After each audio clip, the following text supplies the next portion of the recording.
বহুল আলোচিত চট্টগ্রামের ১০ ট্রাক অস্ত্র চোরাচালান মামলায় সাবেক স্বরাষ্ট্র প্রতিমন্ত্রী লুৎফুজ্জামান বাবরসহ ৭ আসামিকে খালাস দিয়েছে হাইকোর্ট।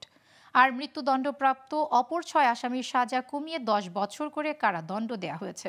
এছাড়া ভারতের বিচ্ছিন্নতাবাদী সংগঠন উলফার সামরিক কমান্ডার পরেশ বড়ুয়াকে মৃত্যুদণ্ড কমিয়ে দেয়া হয়েছে যাবজ্জীবন দণ্ড। সকালে হাইকোর্টের বিচারপতি মোস্তফা জামান ইসলাম ও বিচারপতি নাসরিন আক্তারের সমন্বয়ে গঠিত বেঞ্চ এর রায় ঘোষণা করেন। বিস্তারিত আলাউদ্দিন আল আজাদের প্রতিবেদনে। বুধবার বিচারপতি মোস্তফা জামান ইসলাম ও বিচারপতি নাসরিন আক্তারের সমন্বয়ে গঠিত হাইকোর্ট বেঞ্চে ডেথ রেফারেন্স ও আসামিদের করা আপিলের উপর বহুল আলোচিত চট্টগ্রামে ১০ ট্রাক অস্ত্র চোরাচালান মামলার শুনানিতে যুক্তিতর্ক উপস্থাপন করা হয়। এরপর সাবেক স্বরাষ্ট্র প্রতিমন্ত্রী লুৎফুজ্জামান বাবরসহ ৭ আসামিকে খালাস দেয় হাইকোর্ট। আর মৃত্যুদণ্ডপ্রাপ্ত আসামিদের সাজা কমিয়ে ১০ বছর করে কারাদণ্ড দেয়া হয়েছে। আদালতে বাবরের পক্ষে আইনজীবী শিশির মনির খালাস চেয়ে আবেদন করেন।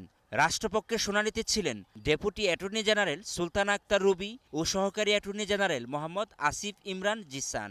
অন্য ৫ আসামির পক্ষে শুনানি করেন জ্যেষ্ঠ আইনজীবী এস.এম. শাহজাহান।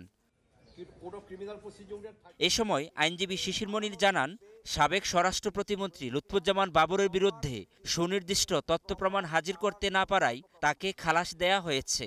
জনাব লুৎফুজ্জামান বাবরকেই মামলার প্রধান আসামি করা হয়েছিল দ্বিতীয় তদন্তের ভিত্তিতে। এই জনাব লুৎফুজ্জামান বাবরকেও আজকে খালাস দিয়েছেন। এই তদন্ত রিপোর্টের প্রধান যিনি ছিলেন তখনকার যিনি স্বরাষ্ট্র সচিব, তিনি আদালতে এসে সাক্ষী দিয়েছেন, কিন্তু তারা সুনির্দিষ্ট কোনো অভিযোগ তার বিরুদ্ধে দিতে পারেননি। ফলে লুৎফুজ্জামান বাবরকে এই মামলা থেকে বেকসুর খালাস প্রদান করেছেন। এদিকে জ্যেষ্ঠ আইনজীবী এস.এম. শাহজাহান জানান, এটি একটি আলোচিত মামলা যা এই রায়ের মাধ্যমে শেষ হলো। তার বিরুদ্ধে কোনো সাক্ষী প্রমাণ পাওয়া যায়নি, আর যাদেরকে খালাস দিয়েছেন তাদের বিরুদ্ধেও কোনো সাক্ষী প্রমাণ পাওয়া যায়নি। আর যাদেরকে সাজা দিয়েছেন, পূর্ণাঙ্গ রায় পেলে পরে আমরা দেখতে পারবো যে কোর্টের অবজারভেশন বা কোর্ট কোন কোন পয়েন্ট এখানে ডিসাইড করেছে। এর আগে গত ৬ নভেম্বর এই মামলার শুনানি শুরু হয়।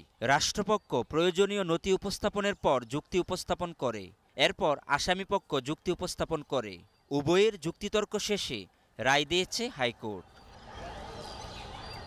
আলাউদ্দিন আল আজাদ, গ্লোবাল টেলিভিশন, ঢাকা।